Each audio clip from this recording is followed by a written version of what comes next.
Welcome. Here we are again. Welcome to Align for Impact, connecting your brand and content strategy. Let's get started. So just a little bit about myself. I am a brand strategist and marketing designer.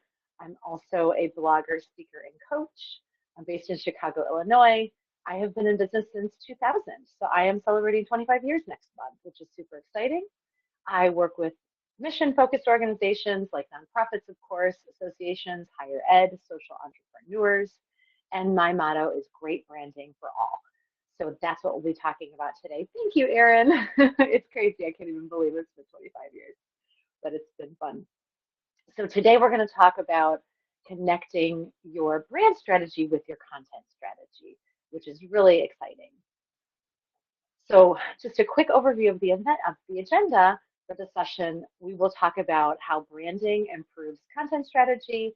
We'll talk about how you can align the two, and then we will apply that through two different tools, the content mission statement and the content hub. And I'm hoping we'll have a little bit of time to kind of do some exercises if all goes well with the technical stuff here. If not, you'll have those resources. You'll be able to do that on your own. And then lastly, we'll talk about ways to optimize your content marketing. And hopefully we'll have some time for Q&A, and I'll have a bunch of resources to share with you. So it looks like the chat is working, yay. So feel free to put any questions in the chat, and I will be keeping an eye on that as we go along. So first is our poll. I put that poll up there. Are you having fun creating your organization's content? It looks like maybe somebody said no. I can't see, my screen is cut off here a little bit. Let's see. It's hard for me to tell what the results are of the poll yet. But if you're not having fun, hopefully after the session you will be, because this is one of my favorite authors on content. She's also a wonderful speaker if you ever have the chance to see her speak. But she says if you aren't having fun creating content, you're doing it wrong. So we really want to make sure that we make it fun. And I think by incorporating the brand strategy into that, it just makes it less of a chore. It makes it more fun to actually produce the content and put it out there. All right, so first section we'll be talking about how branding improves your content strategy. So I'm not going to go into, branding 101, but most of you probably kind of know the gist of branding. That is your who, what, and why of your organization, how you tell your story through visuals and messaging.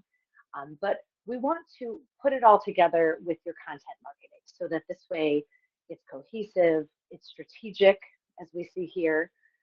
It's not, your content is not just a standalone. So the first way that branding improves your content is making it more strategic.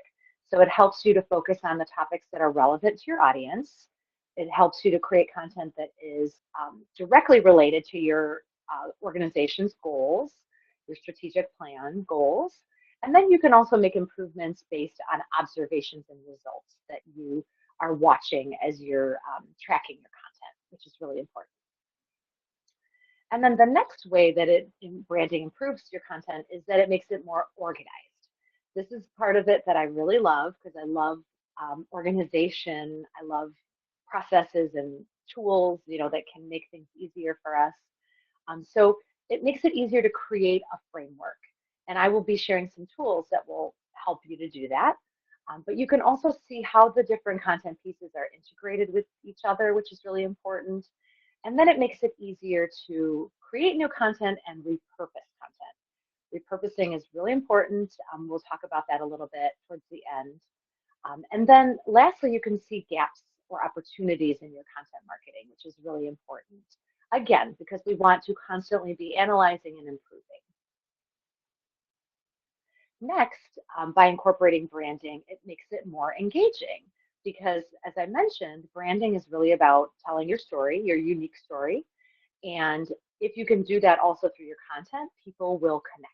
They will engage with you. They will want to come back for more content, and they will want to share it with others, which is the goal. That's how we get that engagement, is by people connecting with it and then putting it out there through shares or likes or comments. And then next, branding will help to make it more authentic. And again, this is directly related to how we develop a brand strategy, because we need to be authentic in our brand strategy. We have to tell a real story, not something that we wish we were pretending we are. So in our brand strategy, we're being authentic. So then that we want to come through in our content marketing. And the way we do that is really drawing on your story, your experiences, how you can stand out among the noise, how you can really share that unique story that nobody else really has. And then you also want to look at maybe some channels or tactics that others aren't using that can also help you to tell that story and to stand out. So now let's talk about aligning your branding with your content strategy. We talked about why it's important. So now let's talk about how we can align that. So here's a framework that is based on the framework I use for brand strategy, but I've adapted it to content strategy. So as I mentioned in the beginning, in branding, we talk about the who, what, and why. We also talk about the where, but the who, what, and why are really those key pieces of your brand strategy. And the way that I've amended this for content strategy is that the who are the people that are reading and engaging with your content.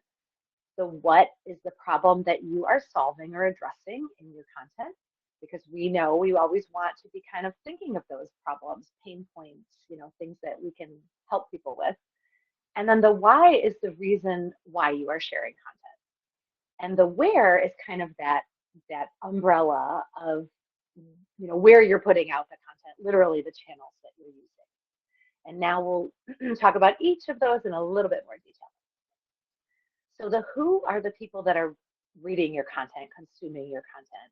So you want to think about some of those general demographics that may apply to your audience, their job or role, and how that applies to this content that you're sharing, the values that they have, the shared values that you have. And then, as I just mentioned, challenges or pain points. That's a really big deal when you are creating content, because if you're just creating things just for fun, I mean, that's fine. Some people do that. But in nonprofit marketing and communications, we want to be addressing some of these challenges and pain points so that it resonates with people and that we can help them. So that's a really important thing to think about, is what are some of those pain points. And then you want to ask, who is your ideal audience for your content marketing? And you probably will have multiple audiences, just like you would in your brand strategy. You will have different audiences on different channels. So somebody you talk to on LinkedIn is different than somebody you talk to on Instagram. So think about that as you're developing your who for your content. And then the what is the problem that you're solving. So now that we've kind of identified some of those pain points, now you can figure out how you can address them, how you can solve them, make them easier, what things they can learn from you, and then some of the fun stuff. So any kind of like inspiration, possibility, growth, those kind of things that you can share. You don't want to just be worried about the pain points all the time. You do want to have some fun as well. So inspiration is a big one to share in your content. But ultimately, you want to ask, what will encourage them to take action? What kind of connection can you make with the audience? And then next is the why. And this is the biggest part of brand strategy, is really addressing the why. And also in your content sharing, you want to really figure out, like, well, why am I the perfect organization to provide this content? What is it about my story that people will relate to? How will they benefit? How will things get better if they engage with my content? And then why would they return? That's ultimately you want to ask, so that you know how you can really connect and engage with this audience. And then the where is literally those channels, that you're on. Social media, of course, email marketing, blogs, or any other kind of thought leadership that you might be doing if you're doing, case studies or papers. Webinars, podcasts are popular. There was a session I tried to watch on podcasts earlier today. And then Also think about the posting frequency. So how often, what do you have the capacity for as far as posting, how often you can post? And then the question to ask is, where are people reading your content and engaging with your content? So you can start to understand which of the channels you can find, the people that you want to be talking to and engaging with. And that takes a little bit of trial and error. Quite often people will ask me, how do I find the audience? And it's really, there's no formula. You kind of have to ask people. It's a great survey question to ask. What social channels are you on? Do you read blogs? Which ones? Like those are great survey questions when you're surveying your donors or your audience. And then some of it is really doing research and kind of seeing where your audience is. Okay, so now we'll start taking what we've learned about the who, what, and why and applying it to your content strategy. So the first part of this is what's called a content mission statement. So I don't know if anybody has one. If you do, drop it in the chat. That's wonderful. It was fairly new to me, a concept that was new to me when I was really diving into my own content strategy. I created a content mission statement, and I've been doing that for my clients as well, because it's just it's like a mission statement for your organization, but it applies to your content. So what is part of this mission statement, content mission statement, is that who, what, why, and where. So if you were taking some notes earlier, you can use those notes to kind of put this together. I have a nice formula for you to use. Like I said, I think we're doing pretty good on time, so we may be able to take some time to kind of think through this if anybody wants to take some notes and start writing a draft.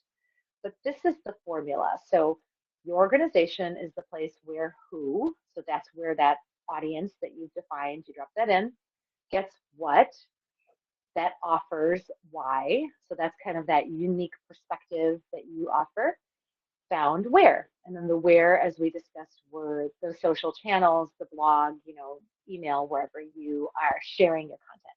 So this is a great formula. I'll leave it up on the screen for a little bit if you want to take a screenshot. I think we'll be providing slides. I have some references I'll provide, but I'll leave it up just for a second. So if you want to start jotting things down, that's great. I'm happy to look at them. If anybody wanted to drop that in the chat, always love to see kind of people going through a draft form of a content mission statement.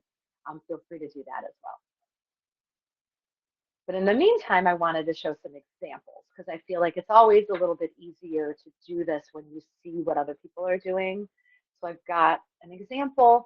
This is an organization that I have been part of for over 10 years, the Association of Consultants to Nonprofits. I have been on the board. I've also been chair of our Marketing and Communications Committee for quite some time now. So this is, I love doing this, kind of thing for our organization. So I put together this content mission statement for us. And this, I will read it quickly. You can see it on your screen. With over 30 years in the nonprofit sector and member consultants with extensive experience. That is our why, and it's unique. 30 years is a long time that ACN has been in existence. ACN is the place for nonprofit consultants and organizations, that's our who, to find education and support that fosters growth. So that's our what. We share resources on LinkedIn, YouTube, and our blog. So that's our where. So as you can see, we're pretty specific, where we're sharing. We're not in all the channels. We're a small organization, volunteer run. So we specifically share, on a couple channels just to make it a little bit easier for everybody. But this is a good example of kind of taking that formula and putting it all together. So now let's see, we are pretty good on time. I think I can go until 11:15. So if anybody, I'll leave this up for a minute while I grab some water. If anybody would like to write a draft, share it in the chat, has questions about what we've talked about so far, let's do that now. And yay, I see people have taken the poll and you are having fun. Good. Well, hopefully you'll have more fun now that you have a couple new tools. But I'll grab some water and I'll give you guys a minute if anybody wants to share in the chat.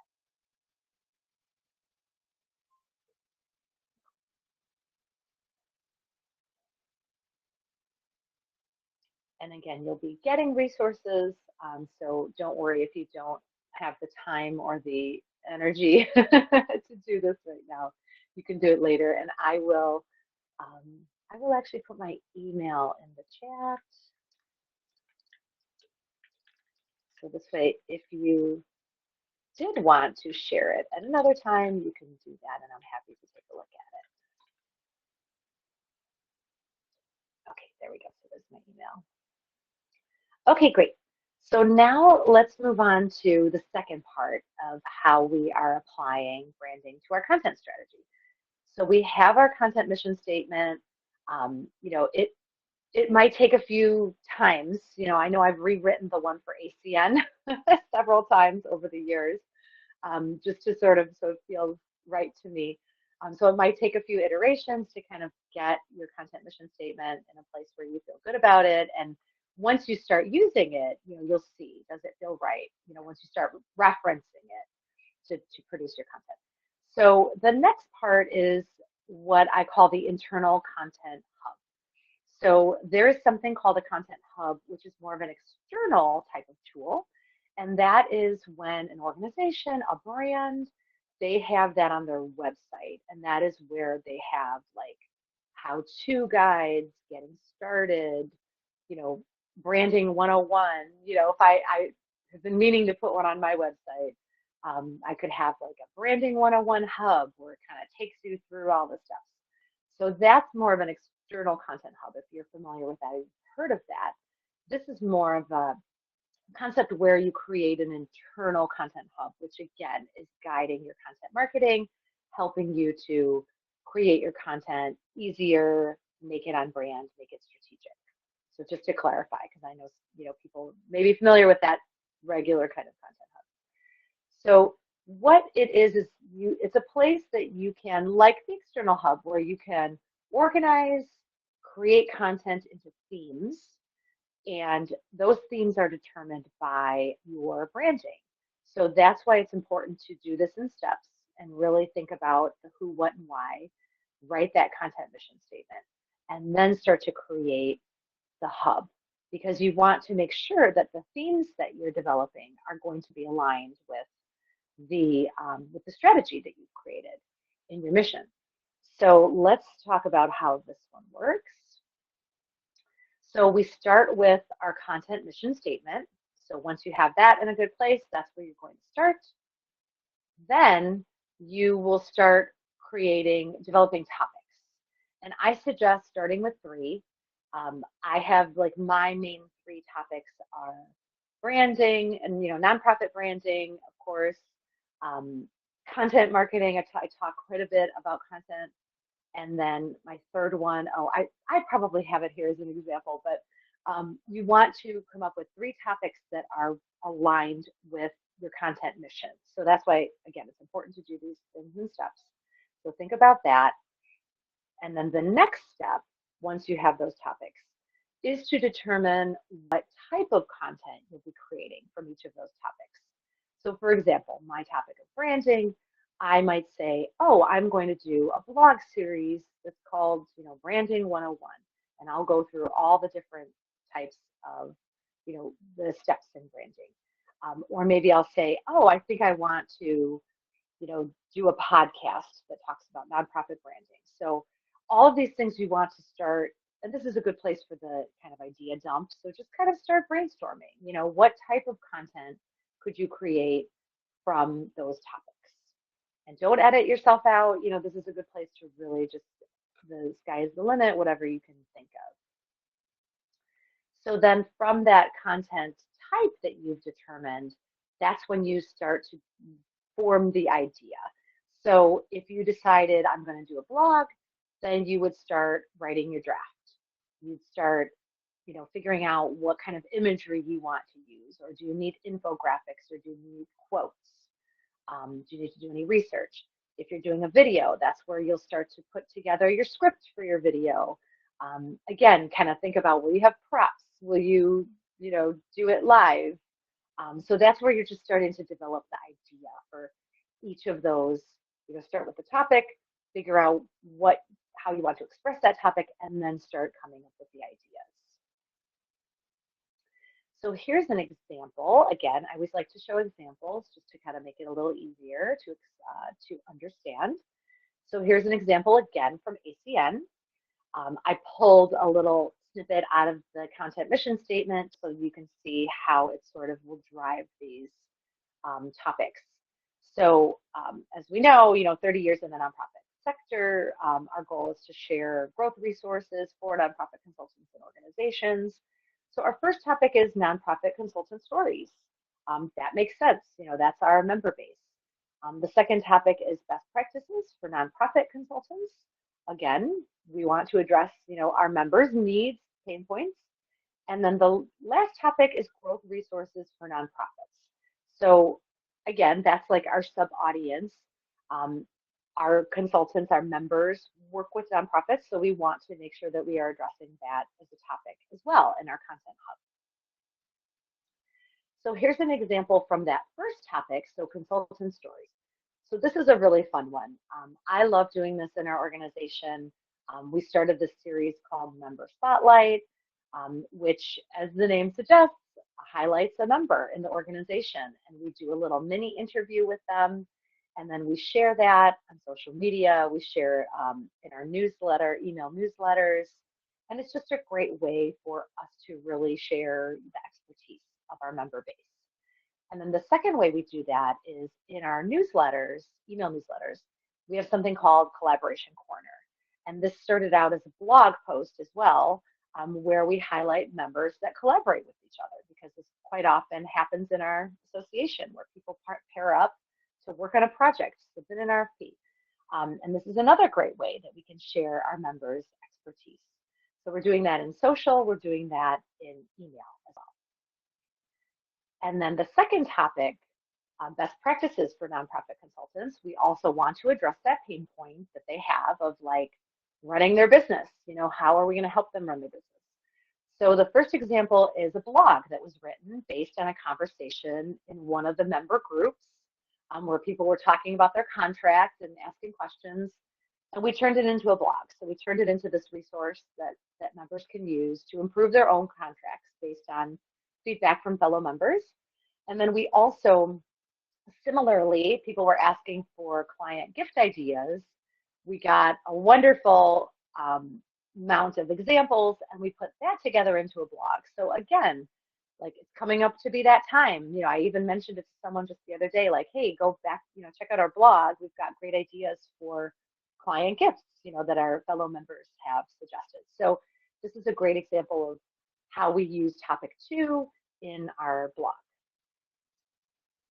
And then topic 3, which is the growth resources for nonprofits. This is an example. There's a couple of examples here. The first one is a series of webinars that we partner with another organization, another nonprofit organization.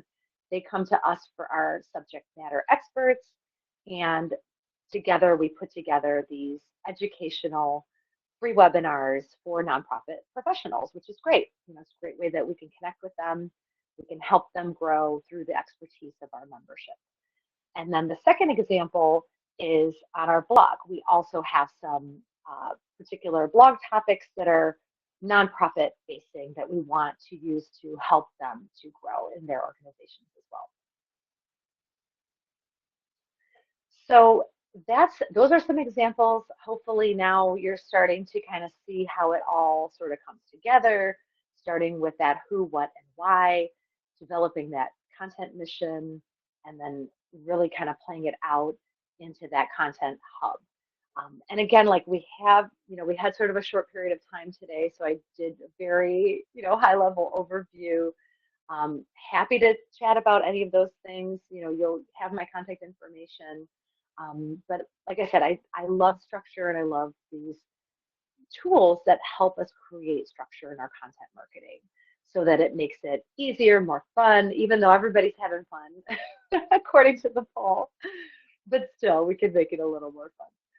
So now we'll go through a couple ways to optimize your content marketing, to make it better, more effective. So the first one is to always refer to that content mission statement. If you can, print it out, put it on your wall. I do that sometimes with clients that I'm working with. Just have it somewhere where you can easily see it, where everyone on the team can easily see it, because you want to make sure that when you are creating content, you are running it through a filter. You're asking, does it fulfill my content mission? Because sometimes, we get ideas and it's not necessarily aligned with what we've outlined in the content mission. And I know that everybody has limited time. You don't want to waste any time when you're creating content.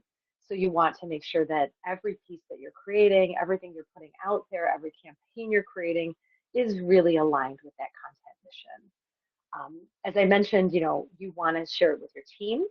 It might be nice, once you've created it and created the hub and your calendar, which we'll get to in a minute, that you do a little launch party, just to say, hey, we have this new strategy.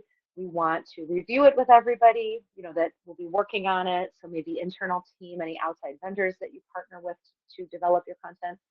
Like, make it fun. Again, kind of do a demo of, how it all works. It just makes it a little easier for everybody to get on board and to know how to use it. And then we don't want it to just sit there. Once a year is a great time to look at it. I always say January is a great time, even December. I know a lot of people take time off in December in organizations. Take a look at that strategy, see if it still fits. Look at your analytics for the year, compare it to your strategy, see how it feels.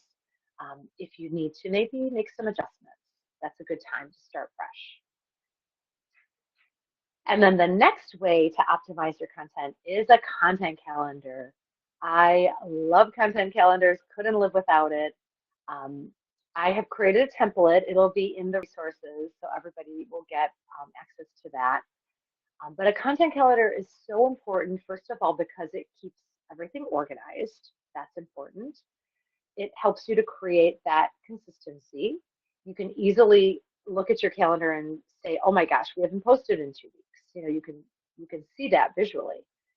And then it also keeps you focused on topics that are relevant to your audience, because you'll see in the example, the template that I have a section. I just realized I should have grabbed a screen share of it, but I'll see if I can pull it up somewhat easily to show you.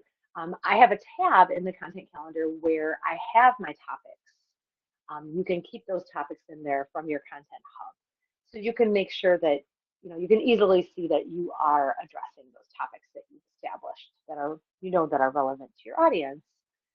And then another reason why the content calendar is important is if your organization does participate in relevant holidays throughout the year, commemorative months, you can block that out and you can make sure that you start your campaign, a month in advance or at least a couple of weeks. So you're not scrambling like, oh my goodness, we really wanted to do something for, National Library Week, and now it's here and we have nothing.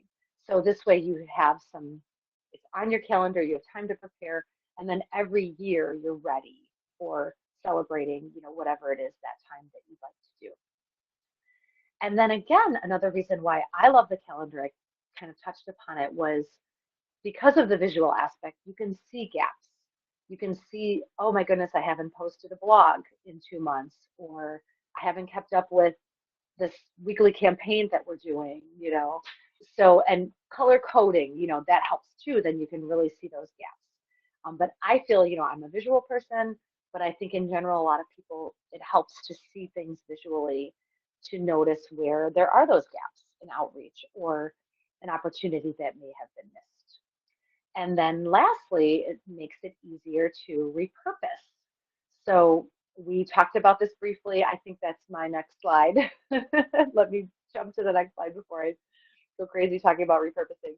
But the content calendar helps because in the template that I created, I have a tab for evergreen content. So that's the content that applies really any time of the year. You can share evergreen content. It is not relevant only on this day or this time of the year. It's good to have that type of content. That's super easy to repurpose. But I created a place in the calendar to keep all those things. So I keep, for example, like blogs that I've been featured on, or interviews that have been done with me, or podcasts I've been on, or even, blogs that I've written. I keep those all in a place because if you are having a slow week or you kind of don't know what to post, go into your evergreen content. There's always something to post. There's never a time where you don't have content. And then having it organized helps so that you don't miss out. Yes, as I thought, my next, uh, my last way to repurpose or to optimize your content is to repurpose your content. And for those that maybe haven't heard about it, what it means is that you're taking your existing content and you are recycling it. You're turning it into something else. So you might have a blog post and you take that and you turn it into a series of video snippets, or you turn it into some carousel images for Instagram, or you create an infographic series based on that blog post. It's amazing. It's wonderful. I don't do it have as much as I should in my business, but it's a really great strategy to incorporate, to be aware of it, so that you don't feel like, oh my gosh, I have to write a blog every week. You really don't. You can write one blog a month, even every other month. I tend to do that sometimes. And you can take that blog and repurpose it into many other things that you can keep sharing throughout the month. So it really helps if you have a small staff working on content where like I said, you can't be creating a blog every week, but you can easily take that blog and turn it into, several images to share or infographics. And with the help of Canva, which I think I'll be talking a little about Canva in my next session this afternoon at 2:15 Central. Canva makes it super easy to create those infographics as well. So again, repurposing, you are saving time, we know, but then you're also reminding your audience, of your value, of your offerings, of this topic that you talked about. You are reinforcing your messaging, which is really important for resonating with your audience. It improves your organic search, which is really important nowadays, coming up in either SEO searches or AI searches.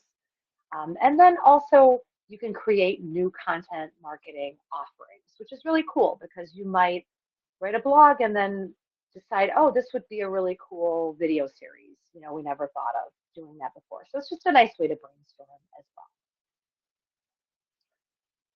well. All right, so next steps. First one is to write that content mission statement. Like I said, if you want some feedback or want to brainstorm it, feel free to email me or set up a brand chat. I'll have a link for that on the last slide.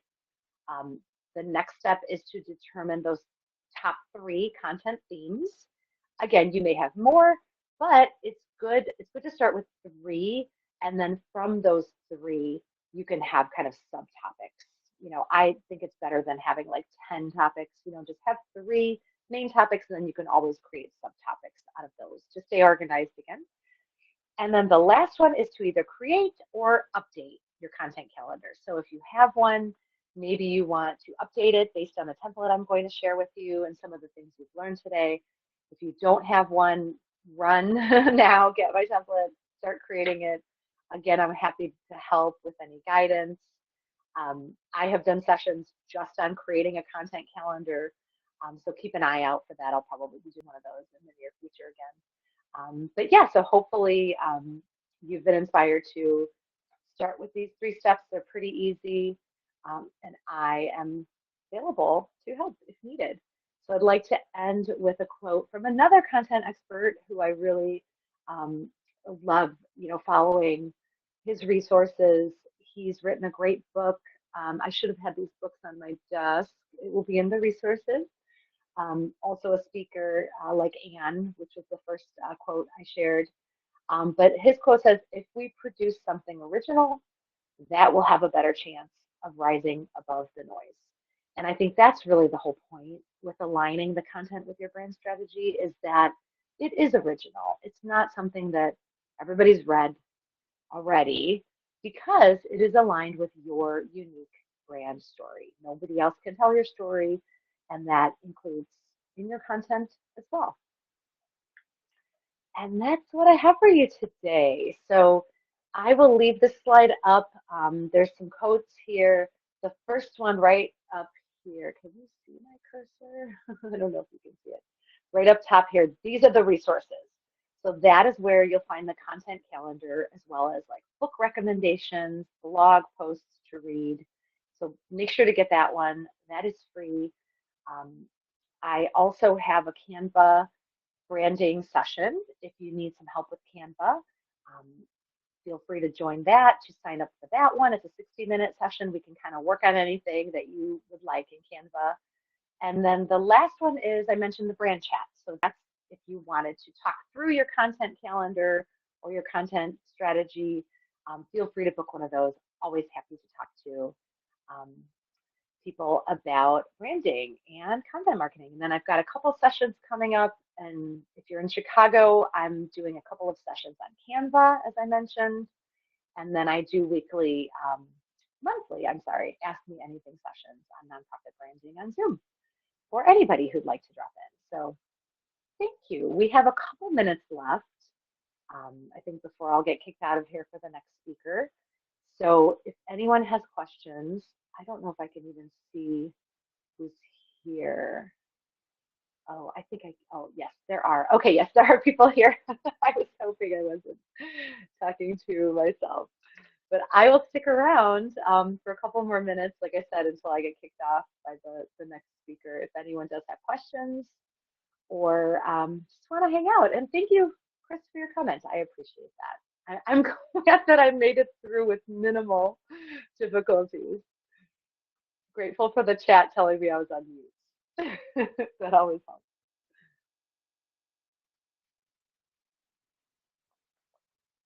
And continue having fun with your content. 3 of you are having fun. Everyone else I didn't hear from. So. And thank you, Jen. I appreciate the feedback. I am looking forward to jumping in some sessions after this. So hopefully we'll see each other. Thanks, Linda. Thanks for coming. I know it was a bit of a rocky road this morning. So I'm so glad everybody's here. I was a bit worried. I kept getting kicked out when I was trying to attend this morning. So I truly appreciate everybody being here and the feedback.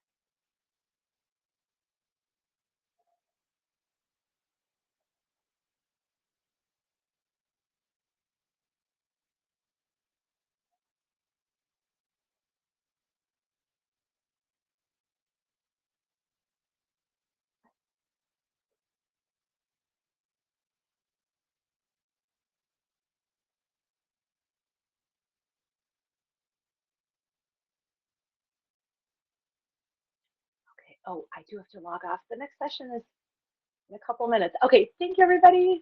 Bye.